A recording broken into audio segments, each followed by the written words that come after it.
Meron po tayong transport crisis. Kapagka ang gobyerno ay lalabas na ng mga libreng sakay, kakaroon na ng mga ilang mga aksyon, ibig sabihin may krisis na.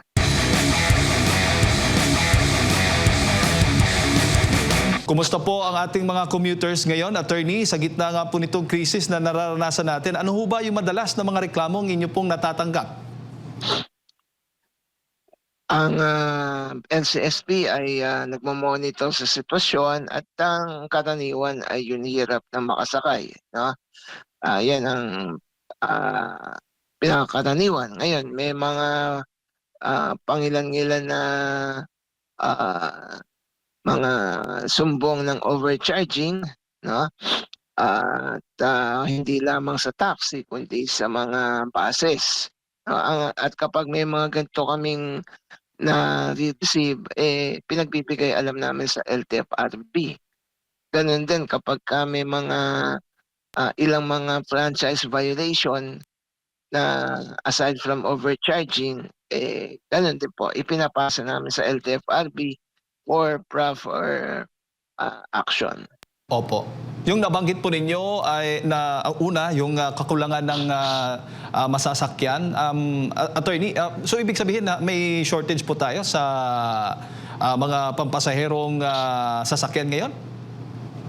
Opo, kahit naman po noon pa na pagka nakita nyo sa pagka rush hour, talagang naghihintay ng matagal ang mga pasahero, no?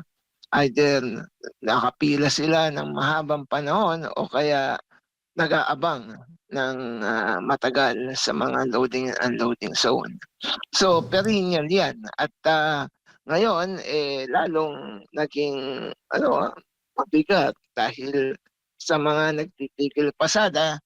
Usually, mga tigil pasada ay hindi lamang yung tigil pasada na sa panawagan, kung hindi talagang tumigil pasada dahil sa di na kaya talaga. Oo. At pumasada man, hindi buong araw. Oo, yun. Opo. So, yun po ang it, uh, it made things worse for the commuters because of the oil crisis. Matatawag ba natin o masasabi ba natin ito, attorney, na mayroon na tayong transport crisis din? Opo. Uh, Meron po tayong transport crisis. Kapagka ang gobyerno ay lalabas na ng mga libreng sakay, kakaroon na ng mga ilang mga aksyon, ibig sabihin may krisis na. Opo. Attorney, doon po sa pagsingil po, yung overcharging naman, papaano po ninyo ito tinutugunan para sa ating mga commuters? Papaano ba dapat mag-report ang ating mga kababayan kung sakali man silang makaranas po ng ganung senaryo? Ang mga pasahero po, kapag naagrabyado sa public transport, usually hindi na po formally nagrereklamo ang mga yan dahil ang nais nila ay makasakay at makarating sa kanilang pupuntahan.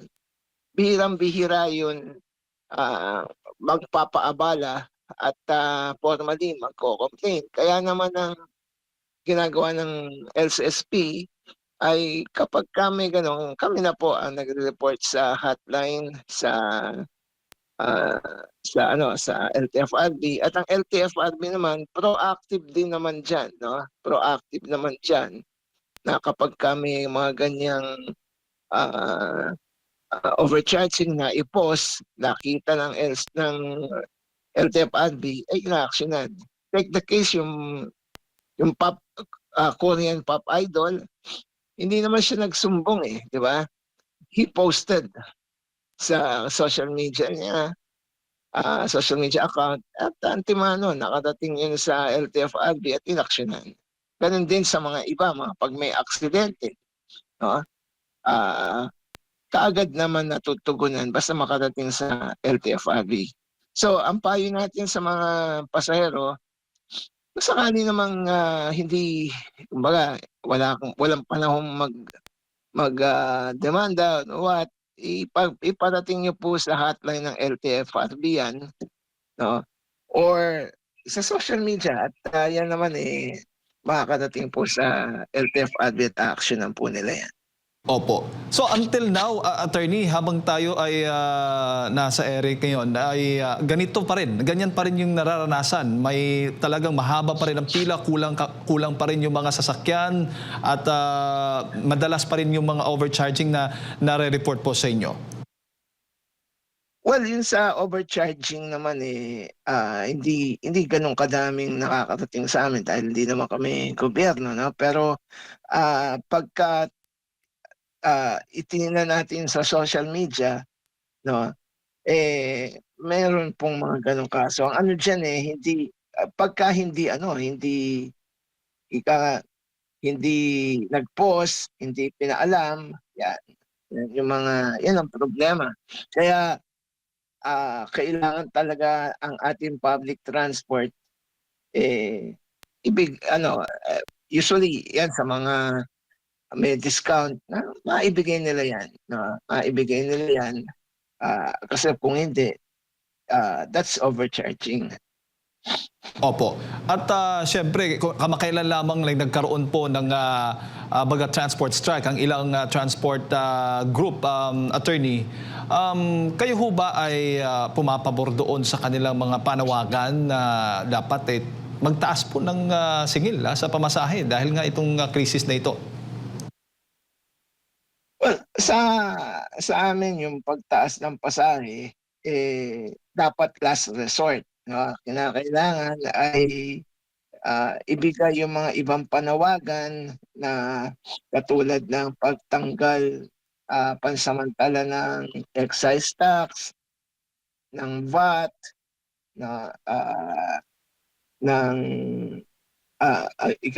yung mga buwis na ano, kaya lang, hindi naman yun ang nangyari, 'no, bagamat ano na ang pangulo na emergency powers na kanyang sinertify na urgent, iba naman yung kanyang, ah, sinuspend na, na excise tax, 'di ba? At ang kanilang laging, depensa diyan ay bilyon ang mawawalang taxes sa pamahalaan. Sa amin naman sa LCSP, 'di na bago yung nawawalan tayo ng bilyon sa gobyerno, sa dami ng ninakaw, sa dami ng na ika nga na na ninakaw, na darambong, na trilyon, 'no, ng ilang mga mambabatas at taong gobyerno na wala naman naging pakinabang ang taong bayan. Hindi na bagong nawawala 'yun sa pamahalaan. Ang kaibahan lamang dito sa hinihingi ng taong bayan, mawala man 'yan, assuming mawala man 'yang kitang 'yan sa gobyerno, napupunta naman 'yung direktang pakinabang sa taong bayan, 'no. So, we don't, ah, ika nga, with all due respect sa mga economic managers natin, eh hindi namin tanggap yung gano'ng paliwanag, 'no. Dahil, sana kung nakikita natin na may nakukulong ng mga malalaking, personalidad, baka ma-justify pa ng gano'n, 'no, hindi naman. So, yun po ang amin pong, sagot diyan, na yung pong mga nagtitigil pasada, Mm. yung mga yun actively nagtitigil pasada, 'no, dahil hinihingi nila yung taas pasahe, hindi what we can say about them is that they are exercising their rights, 'no, Mm. dahil yun ang kanilang, economic weapon sa ganitong mga sitwasyon, 'no, na dapat natutugunan 'to ng pamahalaan. Hindi lang ng DOTR at LTFRB kasi siyempre sa transport lang sila, 'no. yun Malacanang at economic managers nila. No? Kasi naniniwala naman kami na hindi naman gagalaw yung DOTR at LTFRB, no, kung hindi kumpas ng Malacanang. No? So kung ano yung kumpas ng Malacanang, they will just implement yung mga transport officials na so ang amin pong sagot dyan is let them express their indignation sa nangyayari.